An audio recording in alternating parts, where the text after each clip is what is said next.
Kunnen Zeeuwse kinderen straks weer naar school? Het is dinsdag 21 april. Dit is Zeeland Nu. Met spanning gewacht op versoepeling maatregelen. Nooit eerder zo weinig patiënten met hartinfarct. En gewonden bij uitslaande brand.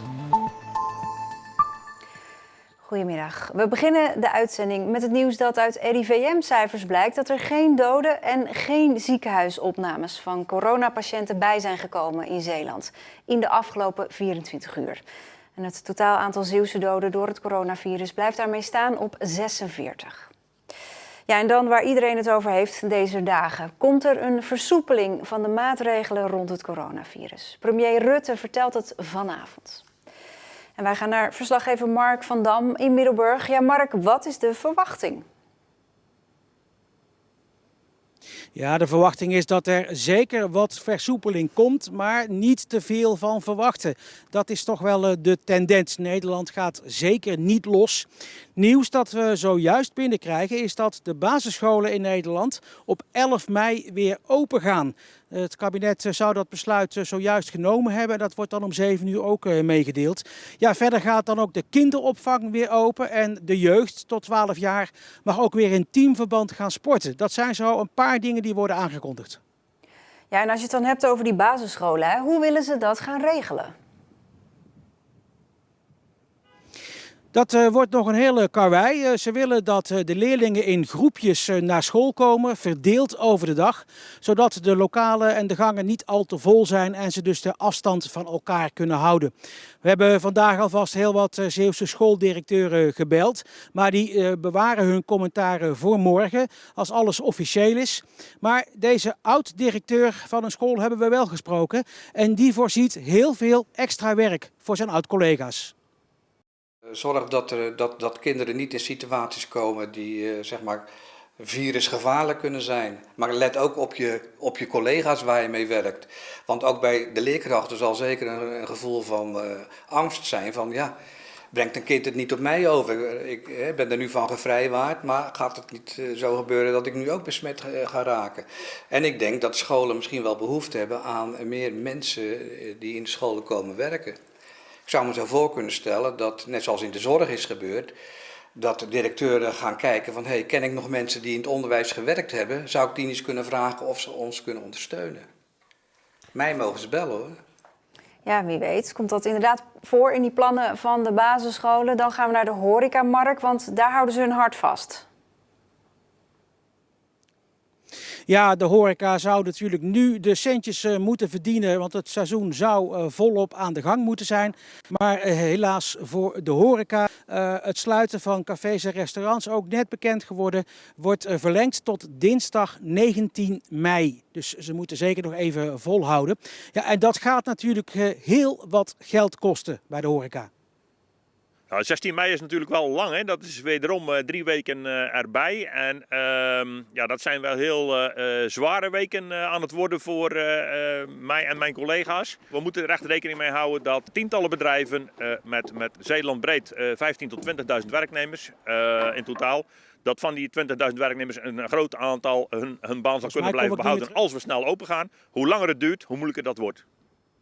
Ja, we gaan het vanavond precies horen. Reacties uit Zeeland op de wellicht versoepelde maatregelen vindt u later vanavond op onze website omroepzeeland.nl.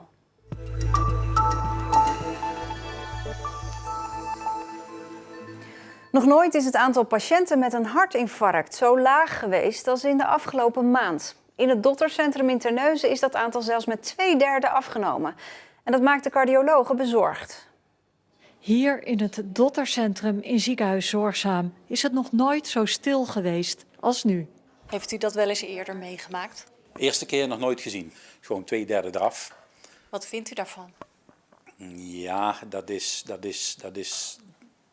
dat kan gevaarlijk zijn. In Terneuzen behandelen ze alle Zeeuwse patiënten met een acuut hartinfarct. Normaal zo'n 35 per maand. Nu zijn het er maar 12. Mensen bellen de dokter of ambulance niet uit angst voor corona of omdat ze de dokter niet willen lastigvallen. Maar dat heeft grote gevolgen. Maar van die mensen die dan thuis blijven en hun infarct doormaken, ja, kan een aantal overlijden. De kans is groot. En wat je zeker weet is dat mensen hebben hartspierverlies. En hartspierverlies dat leidt tot een verminderde pompfunctie. En een verminderde pompfunctie kan leiden tot hartfalen. Betekent dat blijvende schade dan, als je er te laat mee naar het ziekenhuis Als je er gaat? te laat mee naar het ziekenhuis gaat, is het blijvend stuk. Eerder al riepen de huisartsen mensen op om gewoon aan de bel te trekken als er iets aan de hand is. Nu ook de cardiologen. En met hem de andere medisch specialisten uit de 2 ziekenhuizen. Want ze zijn allemaal bezorgd omdat ze zo weinig mensen zien met acute en ernstige klachten. Aangeschoven collega Floris-Jan Sietsema voor coronanieuws. Ja, en Overig coronanieuws. dan blijven we even bij de ziekenhuizen met jou goed vinden. Want vandaag ging bij ziekenhuis ADRZ in Goes de eerste teststraat open. Dat is een manier om heel veel mensen snel te kunnen testen. Eigenlijk kom je met je auto langs. En als je dan als medewerker uit de zorg toch het idee hebt dat je misschien corona hebt, dan kunnen ze heel snel testen. Kunnen wel honderden mensen tegelijk getest worden per dag. Over een niet al te lange tijd hopen we dat de maatschappij weer enigszins van start gaat. En dan gaan we gewoon weer meer aan het werk en toch weer participeren in de samenleving. Dan zul je zien dat de vraag weer toe gaat nemen. Ja, en dan thuiswerken. Dat gaat voor ons niet op. Nee, maar voor een heel veel van onze collega's wel. We zitten nog maar met 4-5 man hier in het hele pand. Een van onze collega's, verslaggever Carlijn de Splinter, die zag toch thuis een beetje de muren op zich afkomen. Die dacht dat moet anders kunnen. En net als veel andere mensen heeft ze zich gewend tot een vakantiewoning. Want die staan natuurlijk momenteel leeg. En dat is misschien wel een fijne afwisseling. En dat ga ik vandaag doen in Turkije. Geeft meteen al vakantiegevoel.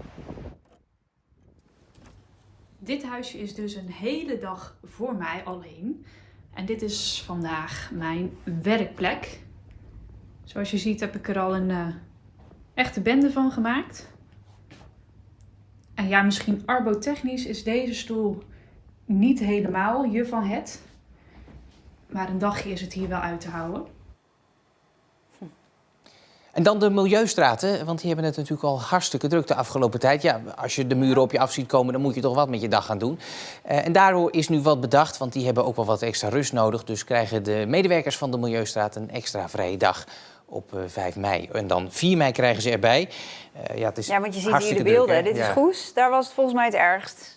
Een wachttijd van 2 uur ongeveer. Nou, precies. En daarom kunnen die medewerkers wel wat extra rust gebruiken. Nou heeft iedereen natuurlijk op 5 mei al een vrije dag. Want ja, daar dachten we natuurlijk dat we met z'n allen bevrijdingsdag gingen vieren. Ja, dat valt dan wel een beetje in het water, maar die vrije dag hebben we natuurlijk nog wel.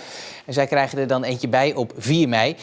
Kunnen wij dus wel een extra dag niet in de file gaan staan bij de Milieustraat. En dan tot slot iets hartverwarmends, want dat zien we graag. Precies, op het strand bij Renesse. Hartstikke mooi om te zien, de plaatjes. Met een drone gefilmd. 3 grote harten zijn er gemaakt. En het idee was dat ze staan voor kracht en liefde in deze moeilijke tijden. Ja, hartstikke mooi gemaakt en heel symmetrisch ook. Ze blijven alleen natuurlijk niet al te lang liggen, want ja, als het weer vloed wordt, zijn ze weer weg. Helaas. Dankjewel. Ja, meer coronanieuws vind je natuurlijk altijd in ons liveblog op omroepzeeland.nl. Dank je. Er is vanmiddag een persoon gewond geraakt bij een brand in Oosterland. De brand ontstond in een schuur naast een woning aan de Molenweg. Het slachtoffer heeft brandwonden opgelopen en is met een traumahelikopter naar het ziekenhuis gebracht. Een ander had lichte brandwonden en heeft rook ingeademd. Nog 4 personen wisten op tijd weg te komen. De schuur is afgebrand. Bij de woning is veel rook en waterschade. Werkzaamheden in de schuur hebben de brand vermoedelijk veroorzaakt. Het akkerbouwbedrijf van Emiel van de Vijver in Grauw heeft een nieuwe landbouwmethode ontwikkeld. Er zitten toevoegingen in bijvoorbeeld in de compost. Er zit ook onder andere basalt in. Er zitten heel veel mineralen in. En die mineralen kunnen ook de planten opnemen. Doordat de balans in de grond oké is, krijg je een hele gezonde plant. En die plant is dan eigenlijk ook heel gezond voor de mens. Zo simpel is het eigenlijk. Van de Vijver krijgt 3 jaar lang €30.000 subsidie van de provincie om zijn methode verder te ontwikkelen. Er zijn ook best wel wat dingen geweest die ik ontdekt heb die niet werken zoals wij eigenlijk het hadden bedacht. En dan is het toch wel fijn om een klein beetje een buffer te hebben daarin, om het systeem te optimaliseren. En dat wil de provincie ook graag. BOA's van de gemeente en politieagenten trekken in Zeeland sinds de coronacrisis vaker samen op. Iets dat normaal gesproken alleen gebeurde rond de jaarwisseling. Een normale briefing op het politiebureau in Middelburg. Maar bijzonder is dat de teams die op pad gaan bestaan uit een agent en een BOA. Sinds de coronacrisis wordt er vaak voor deze combinatie gekozen. En dat blijkt goed te werken. Onze BOA's hebben best wel heel veel informatie. Die komen in huis hier op het stadskantoor of in de gemeentehuizen. Halen daar informatie op, delen dat ook met de afdelingen. Belangrijk is dat die informatie nu ook terstond wordt gedeeld met de politie. Samen optrekken in het belang van onze inwoners voor veiligheid en leefbaarheid op straat. Informatie delen, daar gaat het dus vooral om. Op die manier is er een betere kijk mogelijk op de wijken, wat er speelt en hoe ermee om te gaan. Dat gaat zeker niet de wijkagenten vervangen. We hebben toch, als je gaat kijken naar de wijkagenten, die hebben toch weer een andere opdracht dan de BOA's. Maar het kan elkaar juist zo goed gaan aanvullen. Een agent waakt over de veiligheid, een BOA is er vooral voor de leefbaarheid. Er zijn heel veel raakvlakken, sowieso tussen veiligheid en leefbaarheid. We doen het echt allemaal voor die burger, dat delen we met elkaar. En je ziet ook, juist omdat we op een andere blik hebben op wat we doen, dat elkaar dat heel goed aanvult en dat we ook van elkaar kunnen leren. Wat begon als een experiment gaat zeker een vervolg krijgen. Wat ons betreft wel. We zien daar ook echt heel veel voordelen bij. In informatieuitdeling, we zien ook best wel enthousiasme bij veel BOA's, maar ook bij de politiemensen. Het is eigenlijk toch wel een beetje nieuw om het zo met elkaar samen te werken. En dat dit de manier is om dat te kunnen doen. Als ik zie de goede ervaringen die we nu hebben, kan ik me bijna niet voorstellen dat we dit niet gaan voortzetten na de crisis.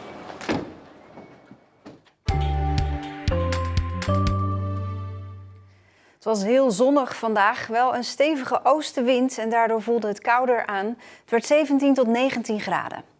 Morgen hetzelfde beeld als vandaag, maar vannacht neemt de wind wat af. En dat zorgt ervoor dat het wat aangenamer voelt qua temperatuur. En tot zover Zeeland nu. Blijf kijken voor een nieuwe aflevering van Trots op Zeeland. En mij ziet u morgen weer om 5 uur. Tot dan, fijne avond.